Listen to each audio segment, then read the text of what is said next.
Welcome to Das coaching.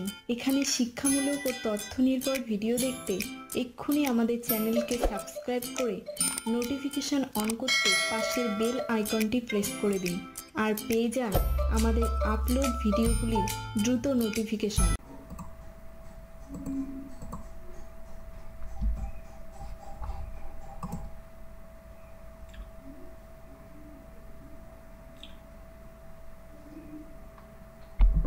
নমস্কার, দাস কোচিংয়ে সকলকে স্বাগত। Welcome to Das coaching. আজকের আলোচনা B.Ed 1.2.9 এর practicum framing different types of question, বিভিন্ন ধরনের অভিক্ষাপদ বা প্রশ্নগুচ্ছ গঠন। আজকে এই প্র্যাকটিকাল নিয়ে পুঙ্খানুপুঙ্খ আলোচনা করব। আলোচনা করার আগে আমরা প্রথমে দেখে নেব যে প্র্যাকটিকাম তৈরি করার কিছু নিয়মাবলী। আমরা প্র্যাকটিকাম কতগুলো পয়েন্টের উপর বেস করে তৈরি করব। প্রথম যে পয়েন্ট হবে তা হবে ভূমিকা, প্রশ্নের ধরন, প্রশ্নের প্রকারভেদ, রচনাধর্মী প্রশ্ন। এর মধ্যে থাকবে প্রশ্নের ধরন, সুবিধা, অসুবিধা ও উন্নতি সাধন। সংক্ষিপ্ত উত্তরধর্মী প্রশ্ন, এর মধ্যে বৈশিষ্ট্য, সুবিধা, অসুবিধা। নৈবাত্তিক প্রশ্ন, বৈশিষ্ট্য, প্রকারভেদ, সুবিধা ও অসুবিধা। তথ্য সংগ্রহ ও অভিক্ষা প্রয়োগ এবং সবার শেষে থাকবে উপসংহার। এইভাবে আমাদের প্র্যাকটিকামটা সাজানো হবে। তাহলে আমরা এই নিয়মাবলীর উপর বেস করে কি করে প্র্যাকটিকাম তৈরি করব তা এবার দেখে নিই। তবে তা জানানোর আগে সকলের কাছে বিশেষ আবেদন, যারা এখনও আমার এই দাস কোচিং ইউটিউব চ্যানেলটিকে সাবস্ক্রাইব করেননি তারা অবশ্যই চ্যানেলটিকে সাবস্ক্রাইব করে রাখবেন। ধন্যবাদ। এখন আমি আপনাদের সামনে উপস্থাপন করছি যে framing different types of question এই প্র্যাকটিকামটি আমি কিভাবে তৈরি করব। আমি একটা নমুনা আপনাদের সামনে উপস্থাপন করছি। সেই নমুনাটি আমি বুঝিয়ে দিচ্ছি যে এইভাবে আপনারা প্র্যাকটিকামটাকে তৈরি করতে পারেন। প্রথমে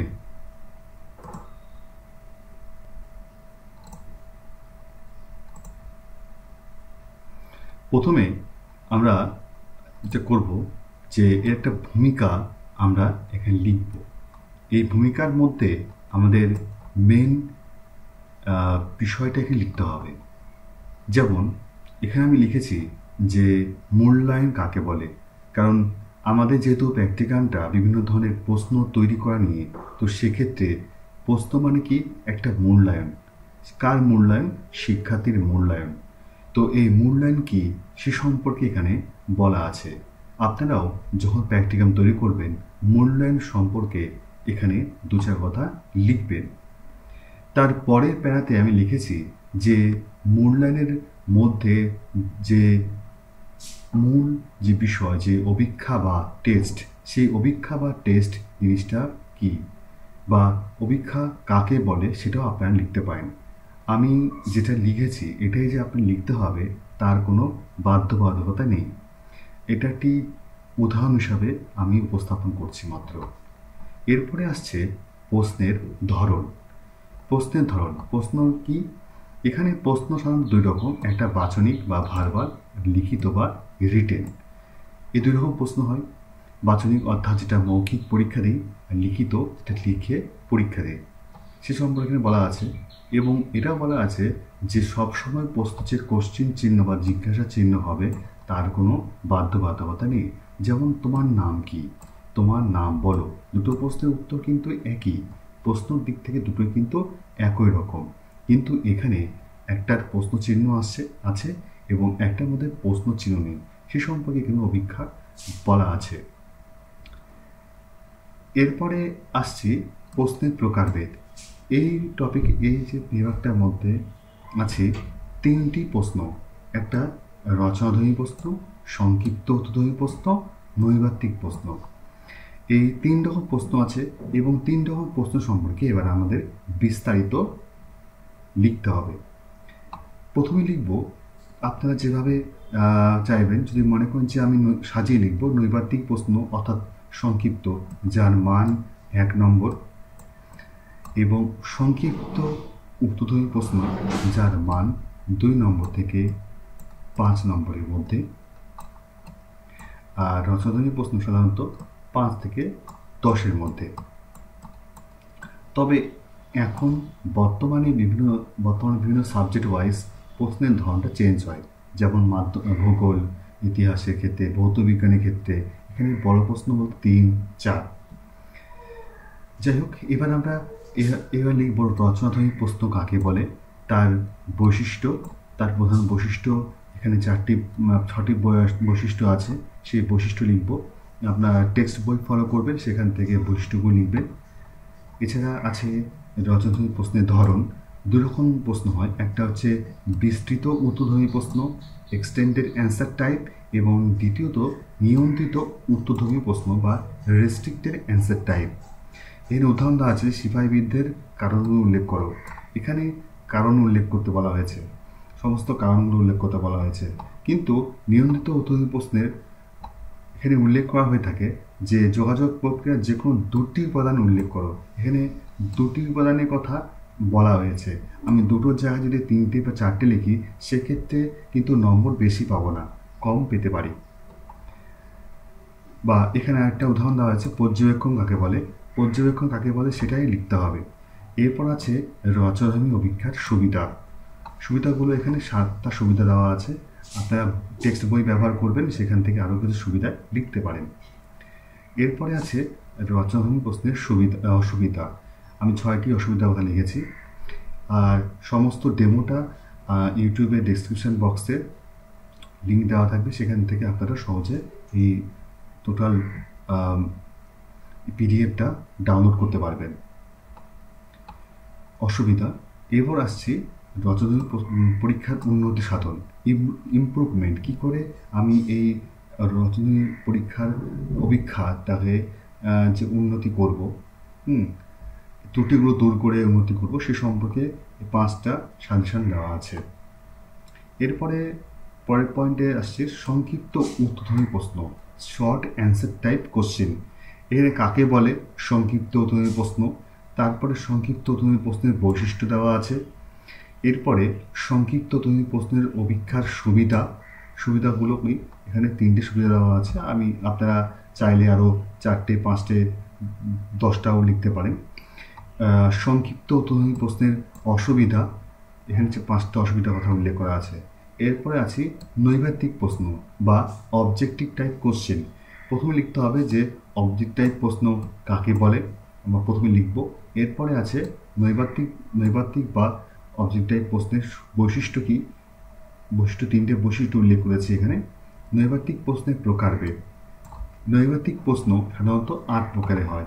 একটা হচ্ছে সত্য মিথ্যাধর্মী, সম্পূর্ণকরণ জাতীয়, বহু নির্বাচনী জাতীয়, পুনর্বিন্যাস জাতীয়, সামঞ্জস্য বিধান জাতীয়, শ্রেণীবিন্যাস জাতীয়, উপমান জাতীয়, এবং 8 নম্বর স্মৃতিবন্ধন জাতীয়। এই প্রতিটা 8টা প্রশ্ন, 8টা যে ধরন, প্রকার, এই 8টা প্রকারের প্রশ্ন এবার আমরা ডিটেলস এখানে উল্লেখ করব। সত্য মিথ্যা জাতীয় প্রশ্ন, এখানে কি জাতীয় নৈর্ব্যক্তিক প্রশ্নের একটি সম্পূর্ণ বিবৃতির আকারে উপস্থাপন করা হয় এবং শিক্ষার্থীকে বিবৃতি সত্য বা মিথ্যা বা ভুল বা ঠিক নির্বাচন করতে হয়। আমরা এসব প্রশ্ন জানি আমরা। তো এই সত্য মিথ্যা জাতীয় প্রশ্ন আমরা যখন তৈরি করব, তখন এ ধরনের প্রশ্ন আমরা নৈর্ব্যক্তিকের মধ্যে রাখতে পারি। এরপর আছে সম্পূর্ণকরণ জাতীয়, শূন্যস্থানকরণ। এখানে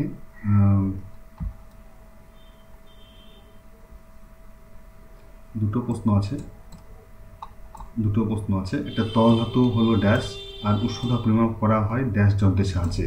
তো এখানে শূন্যস্থানকে পূরণ করতে বলা হয়েছে সম্পূর্ণকরণ জাতীয় প্রশ্নের মধ্যে। এবার বহু নির্বাচন জাতীয়, যাকে আমরা বলি মাল্টিপল চয়েস কোশ্চেন। এখানে 3টে বা 4টে, 5টে প্রশ্ন উত্তর সহ উত্তর দেওয়া থাকবে। তার মধ্যে থেকে যেটা ঠিক সেটা বেছে নিতে হবে। আমরা এটা ভালো করে জানি। পুনর্বিন্যাস জাতীয় প্রশ্ন, অর্থাৎ ক্রমান্বয়ে সাজাতে হবে বা ঊর্ধ্বক্রম বা অধক্রমে সাজাতে হবে এটা।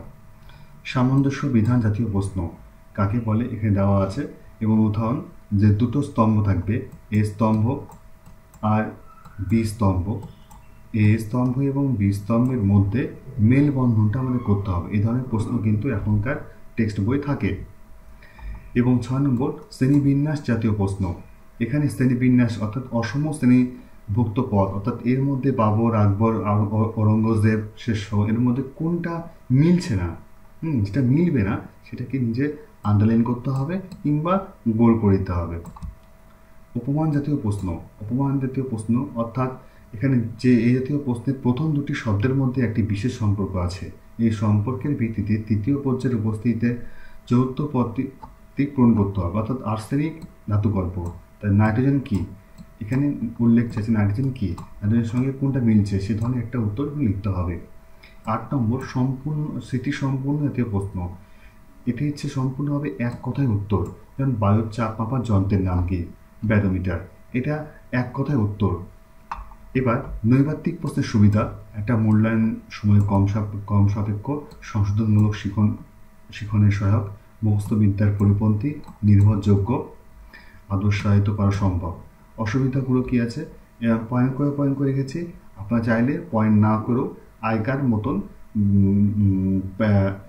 1 নম্বর দিয়ে এমনি লিখতে পারেন। জটিল শিখন প্রক্রিয়ার পরিপন্থী, অনুমানের প্রভাব মুক্ত, ব্যয়বহুল ও পরিশ্রম সাধ্য, অসৎ উপায় অবলম্বনের সুযোগ। এরপরে যেটা আসছে পরে লাস্ট, মোটামুটি লাস্ট পর্যায়ে চলে এসেছি। এখানে তথ্য সংগ্রহ ক্ষেত্র। কী কী তথ্য সংগ্রহ করতে হবে, বিদ্যালয়ের নাম, আমরা যখন সেকেন্ড সেমিস্টারে স্কুল ইন্টার্নশিপে যাব 1 মাসের, তখন সেখান থেকে বিদ্যালয়ের নাম, বিদ্যালয়ের ঠিকানা, শ্রেণী কোন শ্রেণীর জন্য একটা প্রশ্নগুচ্ছ তৈরি করতে হবে আমাদেরকে, সেই প্রশ্নটা কোন শ্রেণীর জন্য হবে সেই শ্রেণী, অভিক্ষায় অংশগ্রহণকারী শিক্ষার্থী, যদি ক্লাসের সবাই করে তাহলে সম্পূর্ণ বা সমগ্র ক্লাস, আর যদি কিছুজনের উপর বেস করে আমরা এই অভিক্ষাটা চালাই তাহলে তাদেরকে নিতে হবে, যে কজন ছাত্র থাকবে তাদের নামগুলো উল্লেখ করতে হবে এবং তারিখ, কোন দিন আমরা অভিক্ষাটা নেব। অভিক্ষা কেন নেব, কারণ আমরা জানলাম প্রশ্ন করা কোনটা কী ধরনের প্রশ্ন, তারপর বেস করে একটা প্রশ্ন তৈরি করব।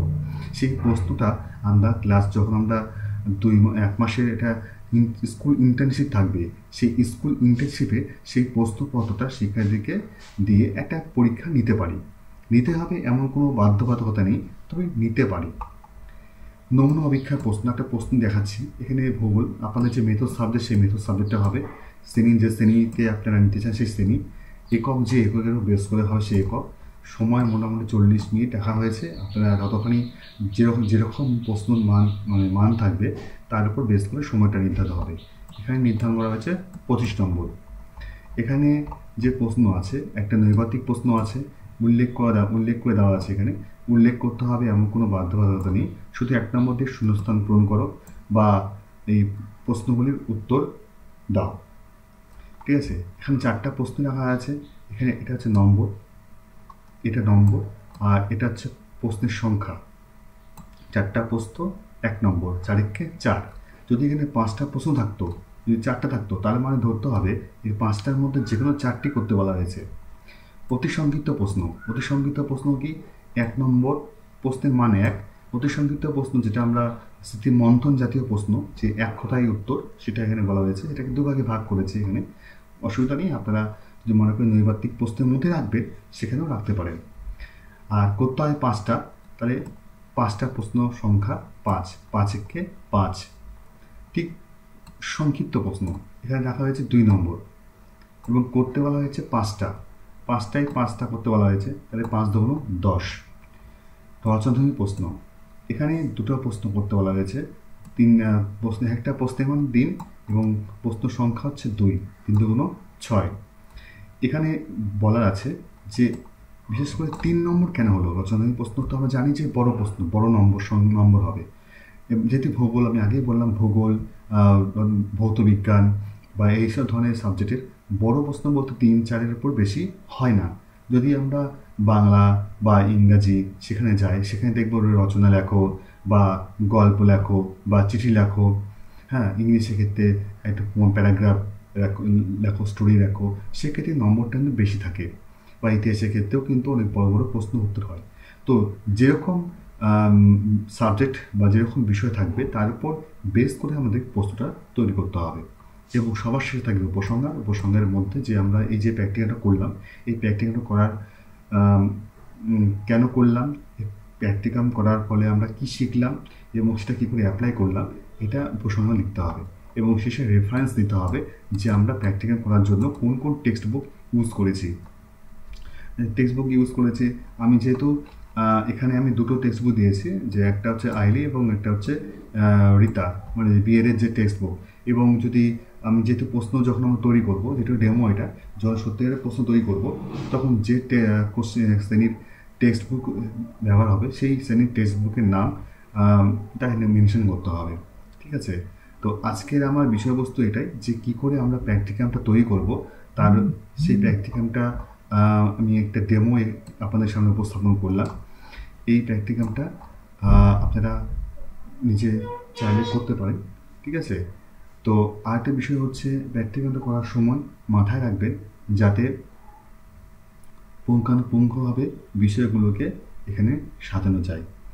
ঠিক আছে? যদি প্র্যাকটিকাম সম্পর্কিত কোনো সমস্যা হয় তাহলে অবশ্যই আমাকে হোয়াটসঅ্যাপ করবেন, আমার নম্বর দেওয়াই থাকবে, হোয়াটসঅ্যাপ করবেন কিংবা আমাকে মেল করতে পারেন।